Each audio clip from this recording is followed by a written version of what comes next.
아버, 우리 같이 축복 인사 나누십시다. 하나님 우리와 함께 하십니다. 모든 상황을 전도 현장으로 바꿉시다. 오늘 제목입니다. 모든 상황을 복음 전도 현장으로.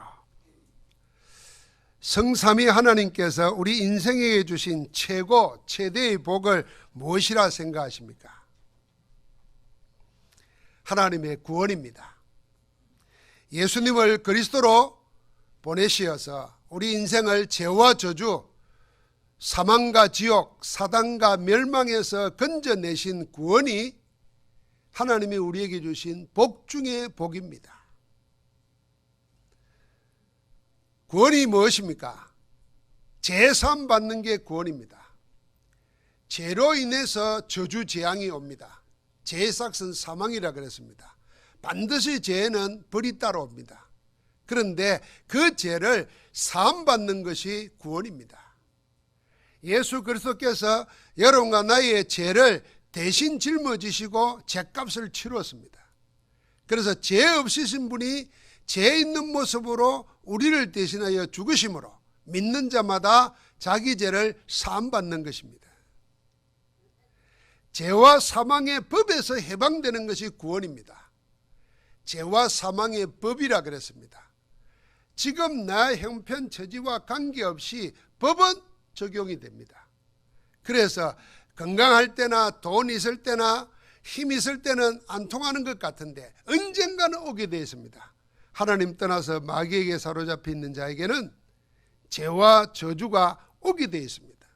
그게 죄와 사망의 법입니다. 그걸 불신자들은 운명팔자라고 그럽니다. 그래서 운명대로 살다가 팔자대로 가는 겁니다. 그런데 하나님께서 여러분과 나를 구원하심으로 그 죄와 사망의 법에서 해방시켜 버렸습니다. 세상이 말해놓은 죄와 사망의 법, 운명팔자는 여러분과 나에게 안 통하는 겁니다. 왜요? 생명의 성령의 법이 죄와 사망의 법에서 너를 해방하였느니라. 그게 구원입니다. 구원이 뭡니까? 하나님과 함께하는 자유함을 누리는 게 구원입니다. 여러분, 함께하는 자유. 물고기는 물에 있어야 자유롭습니다. 물이 답답하다고 뛰쳐놓으면 멸망입니다. 하나님과 함께하는 것이 참 자유입니다. 나무가 화분이 답답하다고 빠져놓으면 멸망입니다. 하나님 떠난 인생은 멸망인데 하나님과 함께하는 인생은 모든 자유함을 누립니다. 얽매이지 않습니다. 하나님 안에 있는 생명을 누리게 되는 겁니다. 그게 구원입니다. 영원하신 하나님과 함께하도록 마귀의 자녀에서 하나님의 자녀로 우리의 신분이 바뀌어졌습니다. 바뀐 신분에 맞도록 하나님께서 영적 권세를 주시고 하나님의 일을 할 수 있는 특권까지 주셨습니다. 그게 우리가 받은 구원의 축복입니다. 그래서 신앙생활 하는 사람들은, 예수를 그리스도로 영접한 사람들은 받은 복을 찾아서 누려야 됩니다. 받은 복을 내 것으로 만들어야 돼요. 여러분 혹시 그런 경험한 적 없습니까? 옷에다가 돈을 넣어놓고는 잊어버렸어. 그러다가 세월이 지나고 난 다음에 작년에 입었던 옷을 뒤집어보니까 호주머니 이어보니까 돈이 나와. 그게 무슨 몇만 원, 10만 원 그러면 별거 아닌데, 만약에 여러분과 내가 돈을 평생 쓰도 남을 돈을 복을 받았는데도 있는 줄도 모르고 맨날 빌어먹고 산다면 어떻게 되겠습니까? 예수 그리스도 안에서 하나님은 모든 충만한 것을 다 주셨는데 그리스도 안에서 주신 복을 찾아 누리는 게 신앙생활인데, 그 복을 못 찾고 그 복을 못 누리고 늘 세상 사람들을 볼 때 거르지처럼 살면 가장 불행한 자입니다. 불쌍한 자입니다. 그래서 우리가 예수를 그리스도로 영접하여 구원받았다고 하면 구원에 담겨 있는 어마어마한 축복을 찾아 누리시기를 주의 이름으로 축복합니다. 더 원할 것이 없더라고. 더 바랄 게 없다고. 하나님의 사람들은 구원의 축복을 받아 누리면서 그렇게 고백했습니다. 그게 여호와는 나의 목자시니 내게 부족함이 없도다 그랬던 겁니다. 더 바랄 게 없다는 거예요. 내게 능력 주신 자 안에서 내가 모든 걸 할 수 있느니라. 구원의 축복을 받고 나니까 그 안에 모든 것이 다 있음을 아니까 그걸 찾는 것입니다. 사랑하는 성도 여러분, 하나님께서 구원받은 여러분과 나와 함께 하십니다. 구원받은 우리와 우리 교회와 함께 하십니다. 임마누엘입니다. 나와 함께 하시고 우리와 함께 하시고 교회와 함께 하시는 그 속에서 하나님은 모든 것이 합력하여서 선을 이루도록 원내서 되도록 지금도 능력으로 역사하고 계십니다. 그래서 예수 그리스도의 은혜로 하나님의 구원을 받은 자에게는 결코 정죄함도 없고 망하는 것도 없습니다. 모든 것이 되어지게 되어 있는 줄 믿습니다. 그래서 사도 바울은 로마서 8장에 대승리의 선전포고를 했지 않습니까? 환난이나 궁핍이나 핍박이나 칼이나 기근이나 천하의 그 어떤 것이라도 하나님의 사랑에서 나를 끊을 수가 없느니라. 그래서 빌립보서 4장 10절부터 13절에 말했습니다. 내가 풍부해도 궁핍해도 비천해도 종기에도 일체의 비기를 배웠느라 내게 능력 주신 자로서 내가 모든 걸 할 수 있느니라. 구원받은 자에게는 절대로 망하는 법도 정죄받는 법도 혹은 갈등하다가 실패하는 법도 없습니다. 이 구원의 복을 믿고 누리는 하나님의 자녀, 그 중에서도 예수 그리스도의 이름을 위하여 각오를 한 자에게는 남이 갖지 못한 특별함이 있습니다. 그게 뭘까요? 그건요, 어떤 상황을 만나도 그 상황을 하나님께 영광 돌리는 복음 전도 현장으로 만들 수 있는 능력입니다. 쉽게 말하면 어떤 상황이 주어지든 부딪혀든 우연히 당했든 원치 않아서 당했든 그걸 하나님이 원하는 쪽으로 바꿀 수 있는 능력을 가진 것입니다. 뭐 하면요, 구원의 축복을 누린 자에게는 그런 힘이 있습니다. 그래서 세상에 끌려가지 않습니다. 이런저런 일 당하는 때문에 실패하지 않습니다. 오히려 그걸 바꿔버립니다. 문제와 환경, 사건과 만남을 복음 전하는 현장으로, 성령이 역사하시는 현장으로, 하나님이 역사하시는 성삼위일체의 현장으로 바꾸는 힘을 가진 줄 믿습니다. 여러분, 사람 살아가면서 심한 상처를 남기고는 충격받을 때가 언제입니까? 여러분은 언제 충격을 받아서 그게 지금도 상처가 되어 있습니까? 이렇게 쭉 통계해 보니까 뽑아보니까 제일 큰 상처가 언제 받느냐면은 사랑하는 사람들과 이별할 때라는 겁니다. 갑작스런 죽음이나 뜻하지 않는 사고로 다시 볼 수 없게 되었다고 생각할 때 그때 제일 힘들다는 것입니다. 사람은 경제적인 어려움보다도 혼자라는 외로움을 제일 못 견뎌합니다. 그 다음에는요, 믿는 사람들로부터 오해를 받거나 배신을 당할 때 그때 오는 괴로움을 못 견뎌합니다. 그 다음에 그건 뭐냐면은 따돌림 받는다는 느낌이 들 때, 소외감을 느낄 때 힘들어합니다. 경제적으로, 사회적으로, 육체적인 질병적으로 어려움 당할 때 아무도 나를 이해하지 못한다 하는 그런 생각이 들면은 힘들어합니다. 그런데 사람을 이렇게 어렵게 하고 힘들게 하는 여러 가지 상황이 복잡하게 엮여가지고 한꺼번에 몰려오면 어떻게 했습니까? 바울이 그랬습니다. 바울은 인간적으로 늘 이런 상황에 둘러싸여 있었습니다. 그런데도 바울은 충격을 받거나 혼미해지거나 흔들리지 않았습니다. 오히려 그런 모든 상황을 하나님이 원하시는 기회로 만들었습니다. 복음 전도하는 기회로 만들었습니다. 어렵고 힘든 상황을 전도 현장으로 바꾸었습니다. 그게 복음 가지고 구원의 축복을 누린 바울의 일생이었습니다. 오늘 본문도 그런 이야기입니다. 유대인의 절기를 지키려고 예루살렘에는요, 율법의 열성적인 사람들이 오늘 말씀 20절에 보니까 수만 명이 모여 있었습니다. 이들은 바울이 이방 지역으로 다니면서 자기들이 율법을 지킴으로 구원받는다는 것을 가르치는 게 아니고 예수 그리스도를 믿음으로 그 은혜로 구원받는다고 가르침으로써 자기들의 믿음을 틀린 것으로 말하고 있다는 것을 들었습니다. 그런 바울을 유대인들은 전부 다 적이라고 생각하고 있던 차에 예루살렘 성전에서 그 바울을 만난 것입니다. 온 성에 소동이 일어났습니다. 이방인을 성전에 데리고 들어와서 성전을 더럽혔다고 난리가 났습니다. 자연히 성 안에 큰 소요가 일어나니까 그 성을 치안을 담당하는 로마의 천부장이 그런 소식을 듣고 그를 말립니다.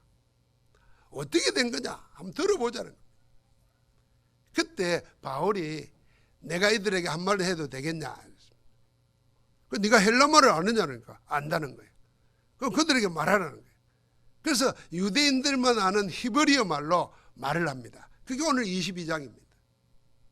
바울의 사실은 간증입니다. 바울은 이 기회를 그리스도를 전가하는 절호의 기회로 삼았습니다. 온 예루살렘에 소동이 일어나가지고 지금 자기가 그들에게 얻어맞아 죽을지도 모르는 그 위험한 순간까지도 복음을 전가하는 현장으로 바꾸어서 그리스도를 말합니다. 여러분, 우리가 사람들 만나면 추석에 설날에도 만났죠. 일가 친척들 만났죠. 오랜만에 만나보니까 오래 있고 싶지는 않죠. 늘 하는 말 또 하고 말이에요. 또 어떤 사람 말할 때마다요, 꼭 말의 특징이 있어요. 그런데 바울은 어떤 상황을 만나도 복음을 말하는 상황으로 바꿨습니다. 자기를 말하는 게 아니라 자기를 바꾼 그리스도를 말합니다. 여러분, 이처럼 모든 상황을 복음 전도 현장으로 바꿀 수 있는 사람은 어떤 사람이겠습니까? 어떤 사람이 모든 상황, 모든 사건, 모든 만남, 모든 현장을 그리스도의 복음 전하는 현장으로 바꿀 수 있을까요? 한번 같이 해봅시다. 자기 인생이 복음으로 정리된 자다. 내 인생이 복음으로 정리되어 있으면은 어떤 상황을 만나도 복음을 말해줍니다. 어떤 사람은요, 자기 인생이 뭘로 정리되어 있느냐? 돈으로 정리되어 있어요. 돈 있고 없고 그걸로 말합니다. 어떤 사람은요, 쾌락으로 자기 인생을 정리해요. 야, 어디 가서 뭐 먹으니까 기가 차더라. 이런 사람일수록 내 나면서 이렇게 맛있는 거 처음 봤다. 그게 한 분이 아니에요. 막 가는 데마다 그래요. 그럼 먹는 걸로 자기 인생이 정리된 거예요. 내 인생이 복음으로 정리되어 있는 자, 복음으로 자기 인생을 정리한 자는 모든 상황을 하나님이 가장 기뻐하시는 복음 전도 현장으로 바꿀 수 있습니다. 렘넌트 7명이 전부 다 그런 전도자였습니다. 창세기 41장 16절을 보니까 요셉이 바로왕 앞에 섰을 때 네가 꿈을 잘 해석한다는 걸 내가 들었다. 네가 정말 그러냐? 이렇게 말하니까 요셉이 그럽니다. 아닙니다. 내가 아니라 하나님이 왕에게 좋은 대답을 주실 것입니다. 하나님을 이야기합니다. 여러분, 그런 거 쉽지 않아요. 누가 뭐 말하면 아이고, 심지어는 이런 생각합니다. 학교 선생님들, 어디 공무원들, 어디 회사에 있는 사람들, 아이고, 우리 회사에서 우리 이 학교에서 종교 말하면 안 된다고. 진짜 그런 줄 압니까? 네, 이따가 한 사람 이야기할게요. 그런데 요셉은 감옥에 있다가 나와가지고 왕 앞에 서가지고 하나님이 좋은 대답을 주실 것입니다. 하나님을 이야기합니다. 나중에 그 꿈의 해석을 듣고 바로가 하는 말 아닙니까? 내가 지금까지 하나님의 신에 이렇게 감동된 자를 만난 적이 없다는 겁니다. 하나님을 알게 하는 겁니다. 그것뿐입니까? 두려워하는 형들 앞에 서서 뭐라 그럽니까? 창세기 45장 1절부터 5절입니다. 형들이 나를 판 것 때문에 두려워하지 마소서. 형들이 판 게 아니라 하나님이 우리를 구원하시려고 나를 먼저 당신들 앞서 보내셨나이다. 하나님을 간증합니다. 전도자입니다. 어떤 상황도 왕 앞에 불려 나갔을 때도 두려워 떨고 있는 형들 앞에서 복수하는 것이 아니라 전도 현장으로 바꿨습니다. 사무엘상 17장에 보니까 어린 소년 목동 다윗이 온 이스라엘 군대를 40일 동안 두렵게 만들고 하나님을 모욕하는 골리앗 앞에 나갈 때에 너는 은과 창으로 나오지만 나는 만군의 여호와 이름으로 나아간다. 그랬어요. 하나님을 증거했습니다. 오늘 하나님이 네 목을 내 손에 붙였다. 온 천하가 여호와 하나님이 하나님인 줄 알게 하리라. 그 현장을 복음전도 현장으로 바꿨습니다. 열왕기상 18장에 보니까 엘리야가 온 이스라엘과 850명의 바알과 아사라 선지자들 앞에서 하나님을 전가합니다. 엘리사가 아람 왕에서 하나님을 전가합니다. 다니엘이 도저히 벗어날 수 없는 징타양난의 상황 속에서도 예루살렘으로 향해 열린 창에서 하나님을 이야기합니다. 기도하면서 하나님을 보여줍니다. 이처럼 렘넌트 7명은요 말씀을 언약으로 붙잡고 24시 하기 때문에 여러 가지 복잡하고 어려운 상황을 전부 하나님의 영광을 드러내는 복음 전도 현장으로 바꾸습니다. 여러분, 오늘 찬양대가 기도의 비밀을 이야기했어요. 기도가 뭐냐? 하나님의 영원한 시간 속으로 들어가는 것이고 하나님의 영원한 능력 속으로 들어가는 시간이에요. 여러분, 여러 가지 상황이 복잡하고 얽매일 때요 그걸 풀려고 하지 마세요. 여러분과 내 머리는 그 문제를 못 풉니다. 못 풀기 때문에 문제가 되어 있는 거예요. 여러분, 내가 풀 수 있다 그러면 그 자체가 문제가 안 돼요. 그런데 이미 문제가 되어 있다는 말은 여러분과 내가 풀 수 없는 겁니다. 그런데 우리는 스스로 속입니다. 내가 할 수 있는 것처럼. 그래서 머리 붙잡고 고민합니다. 어떤 사람은 수건 둘러매고 고민하고, 어떤 사람은 잠 안 자고 고민하고. 미친 짓입니다. 뭐 해야 됩니까? 기도 속으로 들어가야 됩니다. 하나님 앞에 기도할 때, 하나님의 성령의 사람들이 기도할 때 하나님의 성령께서 그 얽혀있고 설켜있는 모든 문제들을 하나하나 푸십니다. 복잡한 것을 단순하게 만들어버립니다. 문제를 아무것도 아닌 것으로 만듭니다. 그게 언제입니까? 기도할 때입니다. 하나님은 그렇게 하십니다. 하나님이 그 자녀에게 가장 원하시는 것이 이겁니다. 하나님의 자녀에게서 하나님이 하시는 가장 위대한 일, 이 구원의 복음을 전가하도록 모든 상황을 내게 주신 겁니다. 그래서 하나님의 자녀라면은 자기 인생을 복음으로 정리해 놓아야 됩니다. 죽기 전에 유서 쓸 때 정리하지 말고 복음으로 자기 인생을 정리해야 됩니다. 여러분, 제가 지난주에 이런 이야기 했어요. 라디오를 듣고 오다가 요즘에 유튜브라든지 뭐 사람들 사이에 보통 사람들도 자서전 책으로 써내는 게 유행이래요. 그래서 뭐 자료만 주면은 책을 만들어주고 그런데요. 그래 그 이야기 듣다가 내가 운전하고 오면서 내 자서전을 한번 생각해 봤어요.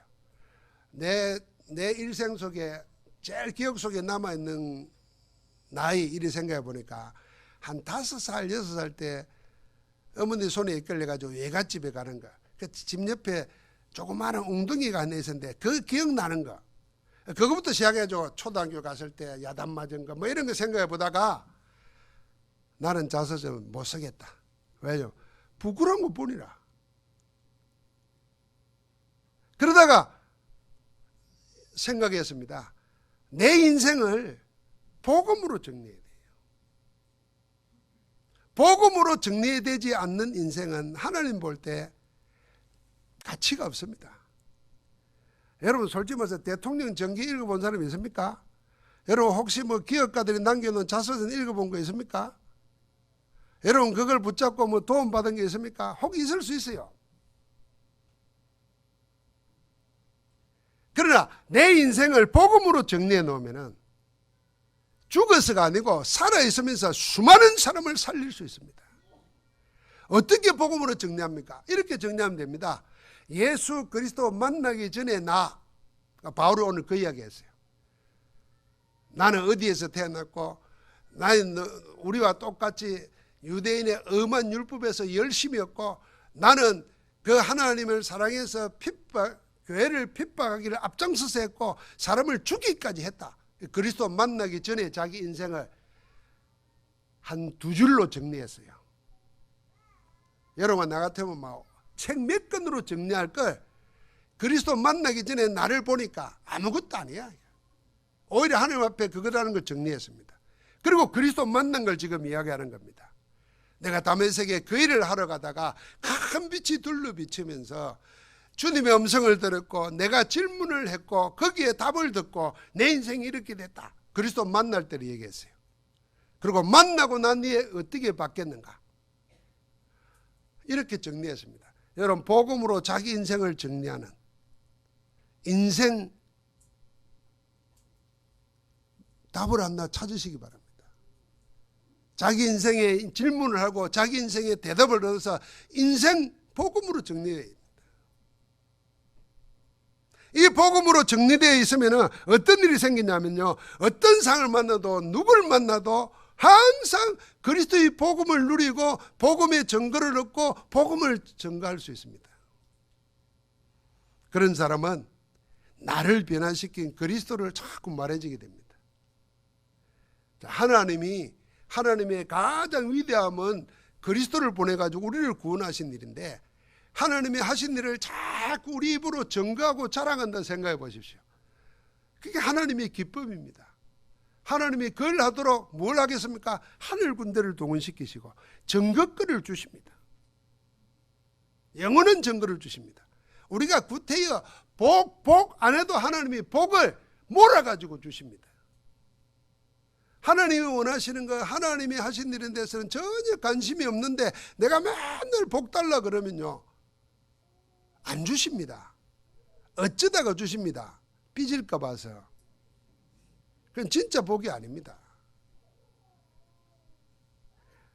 하나님이 원하시는가? 그래서 여러분과 내가 복음으로 인생 정리하기 위해서 오늘 반드시 물어야 될 질문 두 가지와 반드시 찾아야 될 대답 두 가지가 있습니다. 오늘 바울은 그걸 했습니다.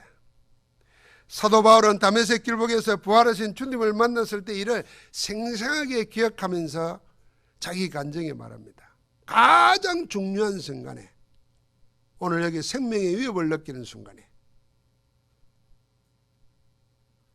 자기를 찾아오시고 자기를 구원하신 그리스도를 간증합니다. 이 간증 속에 두 가지 질문을 했다는 이야기를 합니다.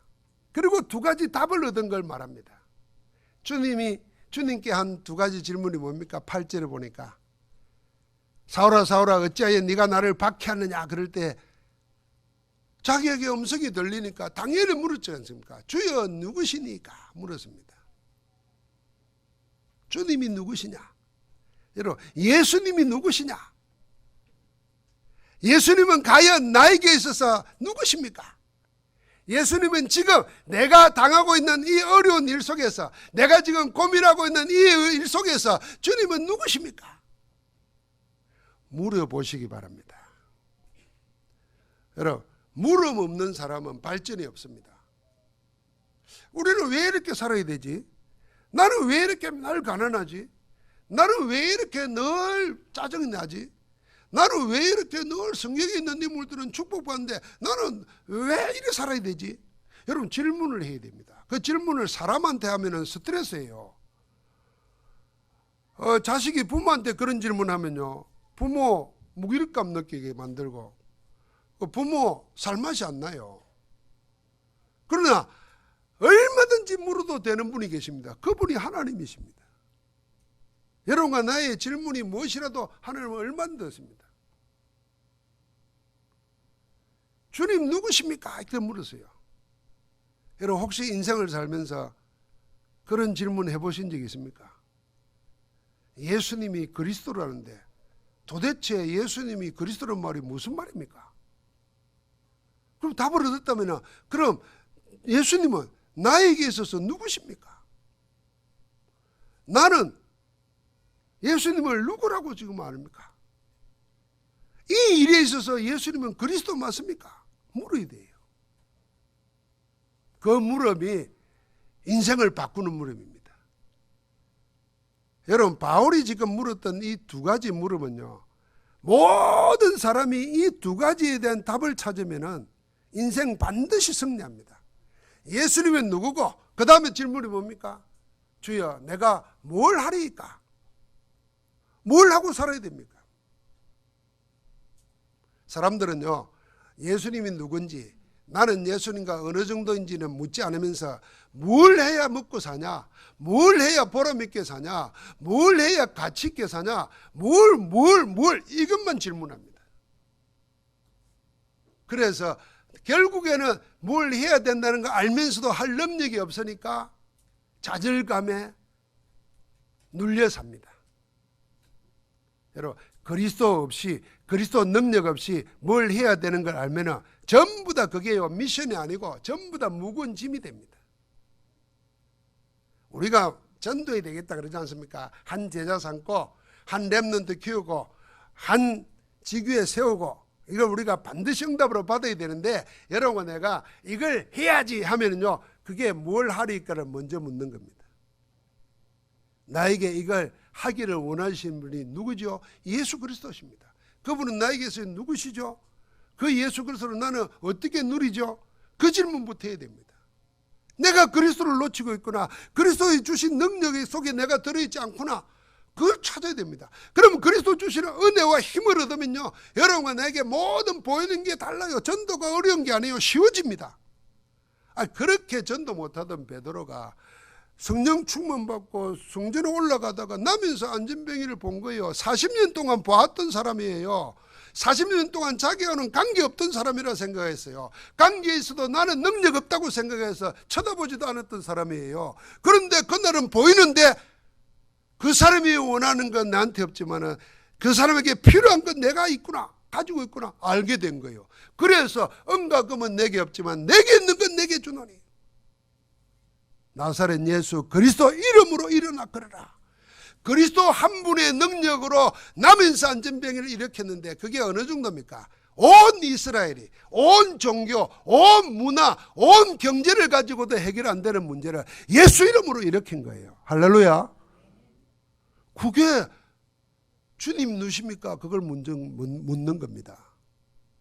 우리는 일을 거꾸로 합니다. 내가 이걸 어찌하죠? 뭘 하죠? 그냥 눌려 있습니다. 여러분, 그거 깨트려 버려야 됩니다. 하나님은 우리의 수고하고 무거운 짐진 자들아 다 내게로 오라, 내가 너희를 쉬게 하겠다고 불렀는데 와서는 큰 돌멩이를, 쇳덩이를 이어가지고 고생 좀 해봐라, 그런 하나님이 아닙니다. 하나님, 우리가 막 믿음은 안 가지라도 하나님을 악한 존재로는 만들지 말아야 돼요. 믿음도 없으면서 하나님을 악한 분으로 만들면 그 죄를 어떻게 하려고 그래요? 없애버려야 됩니다. 무거운 짐을 지우는 분이 아닙니다. 그래서 먼저 질문 뭐 해야 되느냐? 주님 누구십니까? 예수 그리스도 아는 분들은, 예수 그리스도 영접한 분들은 예수님이 지금 나에게 그리스도십니까? 예수님이 지금 나에게 모든 문제 해결자이십니까? 근데 아니라 머리로는 알고 있는데 지금 예수 그리스도가 모든 문제 해결자가 안 돼 있어. 그러니까 내가 지금 그 문제 때문에 끙끙 앓고 있지. 그거 벗어버려야 됩니다. 그래서 그리스도를 깊이 생각하고 그리스도께 집중하고 그리스도께 올인하는데, 그리스도 안에 하나님의 충만이 들어있죠. 그리스도 안에 하나님의 모든 축복이 들어있죠. 그리스도 안에 모든 것이 다 당했는데 그걸 받으면 뭘 하리까? 물어볼 필요 없이 해야 될 게 되어집니다. 오늘 그 축복 누리시기를 주의 이름으로 축원합니다. 아이, 설날에 뭐 복 많이 받으세요, 그런 말 하지 마세요. 복이 뭐가 복입니까? 여러분, 믿음 없이 돈 나면요 복이 아닙니다. 그 돈 가지고 뭔 짓 할지 다 알아요. 복이 아닙니다, 여러분. 아이고, 건강하십시오. 복음 없이, 믿음 없이 건강해 보세요. 그게 복이 아닙니다. 여러분 복음 있고 믿음 있어 보세요. 약한 것 가난한 것 그게요 저주가 아닙니다. 오히려 축복이 됩니다. 여러분과 나는요 포항에 있으면요 저 중국 폐렴 걸릴 염려도 없어요. 돈 있는 사람이 그거 갖다가 걸려서 고생하는 거예요. 그러면 돈 있는 게 뭐 건강한 게 복입니까? 아닙니다. 그러니까 없다고 기죽고 있을 필요 없어요. 우리는 모든 것 다 가진 자예요. 누구 안에서? 그리스도 안에서. 할렐루야. 그러니까 옆 사람 그 잊어버리고 사니까 가르쳐 주세요. 당신은 부자요 하세요. 제발 좀 빈티 내지 마세요 그러세요. 제발 좀 궁상스럽게 살지 마세요. 아유 초대교회 그랬잖아요. 우리는 아무것도 없는 자 같으나 모든 것을 가진 자로다. 우리는 약한 것 같으나 모든 것을 가진 자일 뿐 아니라 우리는 연약할 때 가장 강한 자단 말이에요. 왜 그렇습니까? 질그릇 속에 보화를 가졌다 그랬어요. 질그릇 깨트려 버리면은 보화가 놉니다. 건담 누리시기를 주의 이름으로 축복합니다. 바울이 주님께로부터 두 가지 답을 얻었습니다. 두 가지를 묻고 두 가지 답을 얻었어요. 바울은 그래서 일생을 사는 동안에 삶의 이유가 이것이었고 삶의 목적도 이거였고 살아가야 될 방향도 이거였습니다. 그걸 한마디로 아나니아를 통해서 얻었습니다. 그게 사도행전 9장 15절입니다. 이 사람은 내 이름을 복음을 이방인과 임금들과 이스라엘에게 전하기 위해서 택한 나의 그릇이다. 주님 누구십니까? 나는 누굽니까? 자꾸 묻는데 너는 택한 나의 그릇이다. 주님이 택한 그릇이라는 걸 그 바울은 자기 정체성을 가진 거예요. 뭘 해야 됩니까? 복음을 내 이름을 이방인과 임금들과 이스라엘에게 전하기 위해서 택한 나의 그릇이라. 복음을 위해서 살아라는 겁니다. 그래서 바울은 그때부터 우리가 고백했지 않습니까? 사도행전 20장 24절을 보니까 나의 달려갈 길과 복음을 전가하는 일을 마치려 하면은 나의 생명을 조금도 귀한 것으로 여기지 않노라. 여기에 올인했습니다. 지난주에 봤던 21장 13절에는 그랬지 않습니까? 내가 예루살렘으로 가는데 결박을 받을 뿐 아니라 주 예수의 이름을 위하여 죽을 것도 각오하였노라. 자기 정체성을 찾았어요. 여러분 주님 누구십니까? 묻는 데서 주님을 알면 내가 누군지를 아는 겁니다. 그래서 하나님 아는 사람은 자기가 누군지 압니다. 하나님 모르는 사람은 진정한 자기를 모릅니다. 그래서 착각합니다. 하나님 안에서 나를 찾아야 그게 진짜 정체성입니다. 여러분 우리가 혹시 실수하고 죄짓고 범죄하고 막 이러는 거요. 상황이 그래서 그렇고 내 본질이 악해서 그렇고 그런 것도 있지만은 정체성을 잃어버릴 때입니다. 여러분 국회의원 정치인들이 돈 몇 푼 안 먹는 거 봤다가 자기뿐만 아니라 집안 전체가 망신당하지 않습니까? 왜 그렇습니까? 그 정체성 잃어버릴 때입니다. 그런 사람들이 돈 없는 것도 아니더라고요. 돈 엄청 가지고 있는데도 몇 천만 원 받아 먹다가 일생 부끄럼 당해요. 그게 정체성 놓쳤을 때입니다. 여러분과 나는 누구냐? 하나님의 택함 받은 자입니다. 그리스도 안에서 하나님의 일을 위해서 창세전에 택함 받은 자요. 할렐루야. 아무도 뺏어갈 수 없는 하나님의 자녀예요. 그거 이 정체성을 누리게 됩니다. 여러분 그것만 묵상하면 하나님 자녀가 뭐지? 한번 생각해 보세요. 그러면은 나를 낳으시고 나를 책임지는 부모가 누구지? 하나님이시라. 하나님이 어떤 분이시지? 자꾸 이렇게 묵상해 보세요. 어느덧 여러분과 내 속에요 하나님으로 풍성해집니다. 하나님으로 풍성해지면요 하나님의 것이 나타납니다. 내게는 없는 지혜가 생기고 내게는 없는 힘이 생기고 내게는 없는 능력이 생깁니다. 그 다른 사람들이 보고 따라올 수밖에 없어요. 하나님으로 풍성해지면. 그래서 주님이 말했지 않습니까? 나는 포도나무요 너희는 가지고 너희는 많은 열매가 있게 하려고 내가 너희를 택하여 세웠다 그랬어요. 그 다음에 뭘 하오리까 합니다. 이게 절대 미션입니다. 해도 되고 안 해도 되는 일이 아니라 하나님이 절대로 하지 않으면 안 되는 일을 우리에게 맡기시는 겁니다. 그 일 중에 일이 뭐겠습니까? 복음 전해가지고 마귀에게 지옥 백성 되어 있는 자, 지금 저주와 운명에 묶여 있는 자 해방시키고 살리는 겁니다. 이게 절대 미션입니다. 이거는 대통령도 못하는 거예요. 이거는 장관도 못하는 거예요. 박사도 못하는 일입니다. 그런데 배웠거나 돈이 있거나 없거나 관계없이 복음 가진 자는 가장 위대한 하나님의 일을 합니다. 그게 뭐죠? 신분 바꾸는 일을 하는 거예요. 그게 뭐죠? 영원한 원적 바꾸는 일을 하는 거예요. 마귀 자녀에서 하나님께 자녀로 바꾸는 일. 얼마나 그 훌륭한 사람입니까? 얼마나 그보다 더 가치 있는 일이 어디 있겠습니까? 지옥 백성을 천국 백성으로 바꾸는 일. 그 일이 전도라는 겁니다. 그게 절대 미션입니다. 그래서 바울은 그렇게 살았던 겁니다. 이번 주간에 현직 교사 수련회가 있었습니다. 그래서 이 현직의 중학교 혹은 초등학교, 고등학교 교장 선생님들 있고 선생님들이 있어요. 그래서 선생님들이 신세한탄 하더라고요. 요새는 선생님을 하기가 힘들대요. 그래서 교장 같은 거 하려면 옛날에는 서로 하려고 했는데 힘들어서 안 하려고 그런대요. 왜냐하면 아이들이 보통 아이들 알잖아요.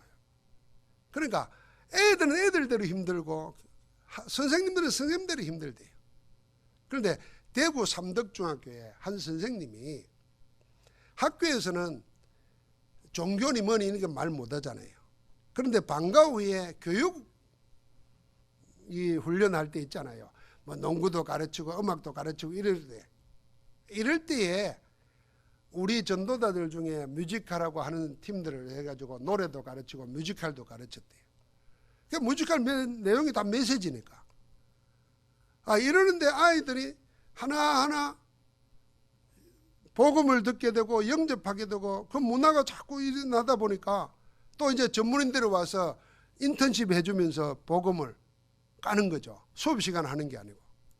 그런데 그 학교에 작년, 재작년에 학교 폭력이 한 건도 안 일어났대요.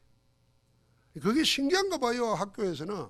그래서 이 선생님이 대구 교육감 상 받더니 작년에는 무슨 상을 받냐면 문체부 장관상, 문교부 교육부 장관상을 받았대요. 그 이야기를 하는 거라. 그 중에 하나가 이런 나이가 있었대요. 중학생인데, 중학교 3학년인데 110kg. 상상이 됩니까? 110kg 애가 무기력해가지고 오면 잠만 잔대요. 야, 한번 생각해보세요. 110kg가 퍼질고 앉아서 잠만 잔다. 감당이 불감당일 거 아니에요. 그런데 무지깔 하려고 막 하는 가운데 허감혼동공어, 하나님 말씀으로 천지 만물을 만들기 전에 허감혼동공어가 있었고, 이게 어떻게 돼서 인류 속에 들어왔고, 이게 개인 속에 어떻게 들어오고 민족 속에 어떻게 들어오고, 이런 이야기 쭉 하잖아요. 메시지. 영적인 사실을 이야기하는 거죠. 얘가 그런 속에 있다가 이게 이건 내가 아니구나. 이거 내가 아니고 나 아닌 다른 것이 나를 붙잡고 있구나, 이렇게 깨달아졌다는 거예요. 얘가 그리스도 이름으로 기도하더니요, 놀라지 마셔라, 1년에 50kg를 빼버렸대. 110kg에다가 50kg를 빼버린데 얘가 늘 꿈이 뭐냐면 군인 되는 거래요. 그래가지고 군사고등학교 들어갔대요. 요새 군사고등학교 있는 거 봐요. 다이어트 먹고 운동하고 50kg 안 빠지죠? 복음 누리세요, 복음. 그런 간증들이 한 명, 두 명이 아니라는 거예요. 그러니까 여러분과 나는 듣는 복음을 예사롭게 생각하고 지내놓고 생각하는지 모르지만 그 복음을 언약으로 붙잡고 24시 하는 사람에게는 생을 바꾸는 하나님의 증거가 일어납니다. 왜 나는 안 된다고 생각합니까? 왜 나에게는 그런 일이 없다고 생각합니까? 그게 우리가 마귀에게 속는 거예요. 사단에게 속는 거예요. 하나님은 지금도 우리가 가진 복음은 여러분과 나를 변화시키는 정도가 아니고 인류 역사를 바꾸는 하나님의 능력인 줄 믿습니다. 믿는 자에게 구원을 주시는 하나님의 능력이라. 사단의 일을 멸하시고 운명 저주의 법에서 우리를 해방하시고 여러분과 나를 죽은 자를 살리는 하나님의 능력이 복음인 줄 믿습니다. 그래서 하나님의 자녀라면 누구든지 인생 질문을 해야 됩니다. 그리고 인생 대답을 가져야 됩니다. 예수 그리스도는 나에게 있어서 누구십니까? 어떤 분이십니까? 인생 질문을 해야 됩니다. 그리스도 안에서 나는 뭘 하리까? 안 하면 안 되는 일이 무엇입니까? 그리고 주님이 주시는 인생 대답을 찾아야 됩니다. 그리 될 때 여러분과 나는 언제든지 어떤 상황, 어떤 문제, 어떤 만남이 와도 그걸 하나님이 가장 기뻐하시는 복음 전도인적으로 바꿀 수 있습니다. 할렐루야. 병원에 할머니 한 분이 몸이 나이 드니까 힘들잖아요. 그래서 병원에 갔어요. 그러니까 의사하고 알게 되잖아요. 의사도 이제 늘 치료해 주다 보니까 이 말 저 말 하게 되잖아요. 하다 보니까 이 의사분이 자기가 믿는 예수님을 안 믿고 하나님을 안 믿고 있는 분이라. 그래서 이 할머니가 그리 물었다 그러잖아요. 아니 선생님은 그런 많은 공부를 하고 그런 사람들을 살리고 그렇게 도와주면서 진짜 하나님이 계신다는 걸 안 믿는단 말이에요? 진짜 하나님을 안 믿어요? 뭐 이렇게 물었대요. 그냥 그 물을 수 있는 말이잖아요. 아니, 그런데 그 사람이요, 그 할머니의 그 말을 들었는데 평생 무신론자로 살던 사람이 그 말을 듣는 순간에 아 그래 이 생각을 하면서 하나님을 찾기 시작했어요. 이 사람이 세계적인 우리나라 몸에 있는 매덕이 되는 DNA 게놈 지도를 만드는 데 책임자였던 프랜시스 콜린스라는 박사예요. 이 사람이 지금은 과학과 의학을 가지고 하나님 살아계심을, 예수가 그리스도를 증거하는 복음 증인으로 바뀌어졌어요. 여러분과 내가, 우리가 흔히 이리 말합니다. 노는 입에 그러잖아요. 우리가 어떤 상황 누구를 만나든지 내가 복음을 전해야 되겠다. 내가 이 복음을 어떻게 전달할까? 이런 마음 생각하고 기도하기 시작하면 하나님이 여러분과 나에게 새로운 인생의 문을 여실 줄 믿습니다. 2020년은 여러분과 나에게 하나님이 감춰놨던 모든 부활을 다 찾아주시는 그런 어마무시한 새해가 되기를 주의 이름으로 축복합니다. 하나님 감사합니다. 모든 상황을 복음 전도 현장으로 바꿀 수 있는 전도자들처럼 복음으로 내 인생이 정리되게 하여 주옵소서. 인생 질문과 인생 대답을 가지고 복음으로 자기 인생이 정리된 자로 살아가게 하옵소서. 예수 그리스도 이름으로 기도하옵나이다. 아멘.